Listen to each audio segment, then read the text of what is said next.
Nah, pembukaan. Baik. Oke. Assalamualaikum warahmatullahi wabarakatuh. Perkenalkan nama saya Lukman dengan NIM 23102051 dan teman saya yaitu Rizky Fajar Tolufani dengan NIM 23102019. Jadi di sini kami akan mempresentasikan tugas materi kami yaitu Bahasa Indonesia dengan dosen pengampu yaitu Bapak Desrian Effendi. Di mana kita akan langsung saja masuk ke dalam materi kita yaitu yang berjudul faktor penyebab gangguan mental pada remaja di Indonesia. Masa remaja adalah periode paling untuk mengembangkan kebiasaan sosial dan emosional. Yang penting untuk kesejahteraan masa-masa remaja adalah periode yang penting untuk mengembangkan pola pikir dan kebiasaan sehingga remaja dapat berkembang secara aktif dan berhidup ke lingkungan. Terus ada juga beberapa teori konsep yang dimana beberapa remaja ini mempunyai risiko yang lebih besar terhadap kondisi kesehatan mental karena kondisi kehidupan mereka yaitu yang berproses dengan stigma, di mana diskriminasi atau pengucilan tersebut atau kurangnya akses terhadap dukungan dan layanan yang berkualitas. Jadi di mana yang dimaksud poin ini kurangnya dari poin-poin ataupun pelayanan yang berkualitas itu berkurang bagi remaja, malah mereka kayak salah satu contohnya malah lebih banyak mengalami masalah bukan pelayanan yang lebih baik dari keluarganya sendiri. Terus kelompok ini termasuk remaja yang tinggal di lingkungan yang rentan dan rawan bencana. Remaja dengan penyakit kronis, gangguan spektrum, autism, cacat intelektual dan atau kondisi kronologis lainnya, remaja hamil, orang tua remaja atau mereka yang melakukan pernikahan dini atau pernikahan paksa. Jadi di sini poin yang dimaksud adalah di mana mereka tinggal di suatu daerah, mungkin ada beberapa di suatu daerah yang dalam tanda kutip itu jauh dari lingkungan di dalam perhutanan. Jadi terus tambah lagi mungkin jauhnya pusat tempat kesehatan seperti puskesmas terdekat atau klinik. Terus ada juga faktornya mungkin dari yang pihak perempuan adanya misalnya perjodohan mungkin karena orang tuanya ada masalah atau ada hutang yang mungkin sama orang kaya sehingga orang kaya ini tersebut meminta perjodohan kepada si anak perempuan. Jadi yang anak perempuan ini tidak mau, jadi depresi jadi kegangguannya mental si orang ini. Terus ada beberapa faktor internal biologis. Yang pertama yang dapat mempengaruhi pemikiran kita yaitu yang pertama adanya otak, terus yang kedua adanya genetik, yang ketiga ada sistem endorfin, yang keempat ada sensori. Jadi saya akan menjelaskan apa aja sih yang dimaksud dengan faktor-faktor tersebut. Yang pertama itu adanya otak.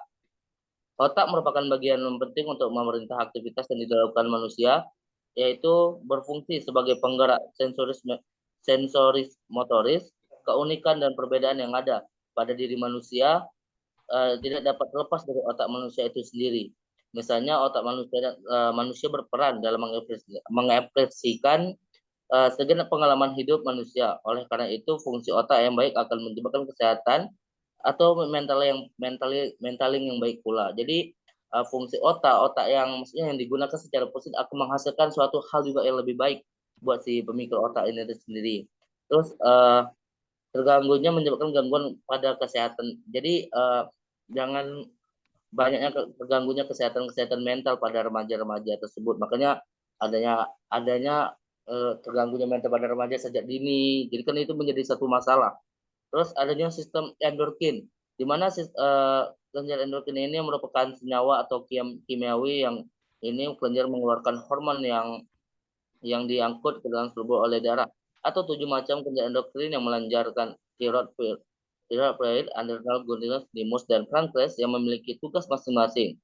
Ketidakekonomiannya sistem endokrin ternyata bisa mengganggu mental manusia. Jadi dengan ketidaknormalannya sistem endokrin ini bahwa kita tahu nih ini tidak bisa mengganggu mentalnya manusia, bisa tidak adanya kelancaran. Jadi otak kita lebih sering kayak lebih depresi, jadi tidak normal pemikirannya. Makanya kurangnya adanya sistem endorfin tersebut. Terus ada juga faktor genetik yang berpengaruh pada mentalitas manusia. Perilaku manusia yang sehat salah satunya karena genetik yang sehat.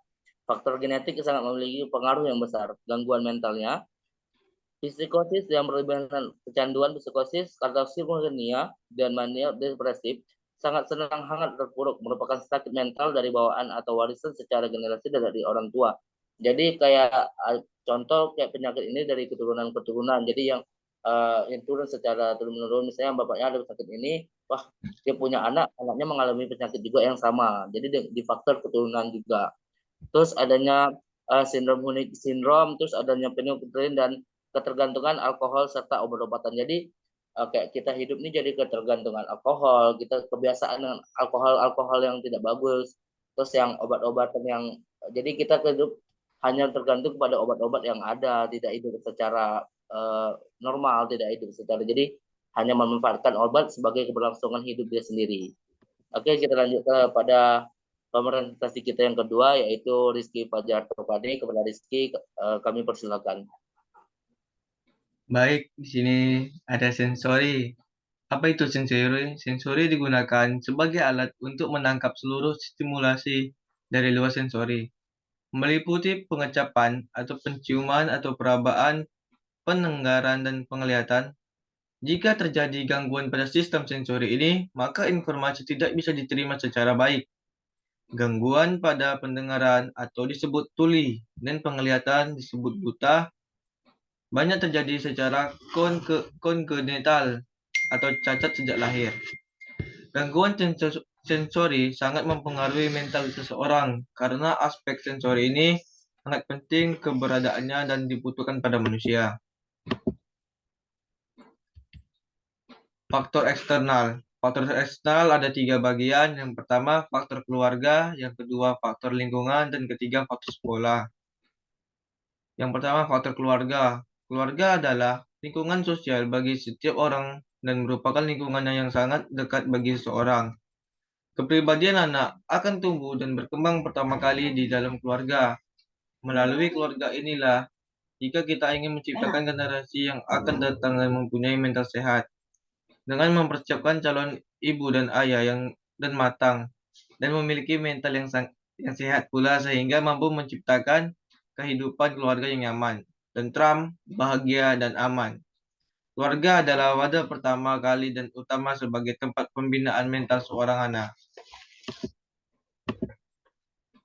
Yang kedua, faktor lingkungan. Lingkungan mempunyai pengaruh terhadap pembinaan kesehatan mental anak. Terus, faktor lingkungan sangat diperlukan oleh anak sebagai tempat bertemunya dengan teman. Terus, sebanyaknya anak butuh teman bermain, bergaul, bercerita tentang perasaan serta mengungkapkan jati dirinya. Agar anak mulai memerlukan teman sekitar umur 4-5 tahun. Jika ada anak yang tidak mendapatkan faktor lingkungan, terus yang ini ada faktor sekolah. Faktor sekolah ada 5 bagian. Itu ada lingkungan sekolah di masa sekarang. Ini harus melewati oleh setiap anak atau sebelum anak tersebut terjun ke dalam masyarakat. Sekolah sebagai tempat bagi anak menuntut ilmu, pengetahuan, belajar, bergaul, mencari bakat, keterampilan untuk membekali diri, dan mempersiapkan agar dapat yakin atau percaya diri, dan bertanggung jawab menghadapi hidup, baik dalam keluarga maupun dalam masyarakat.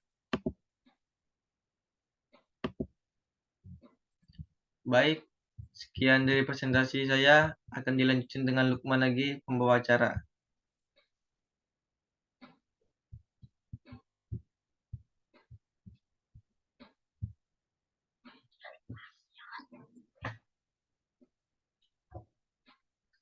Lukman, itu di mute, Man. Man, suara di mute. Dibuka dulu.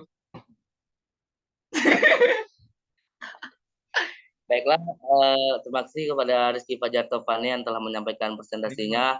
Apa yang disampaikan dapat bermanfaat bagi teman-teman ataupun dosen yang mendengarkannya. Sekian mungkin hasil presentasi dari kelompok kami. Mohon maaf bila ada kesalahan kata atau tidak ada enaknya kata. Kami akhiri dengan doa selamat. Wabillahi taufiq wal hidayah. Wassalamualaikum Assalamualaikum warahmatullahi warahmatullahi wabarakatuh. wabarakatuh.